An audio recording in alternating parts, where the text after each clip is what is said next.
Every Filipino and every citizen of this world deserves the right to have dignity and have a roof over their head.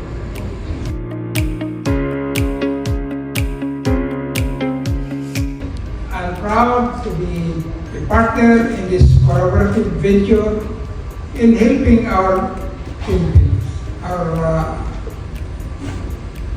loved ones.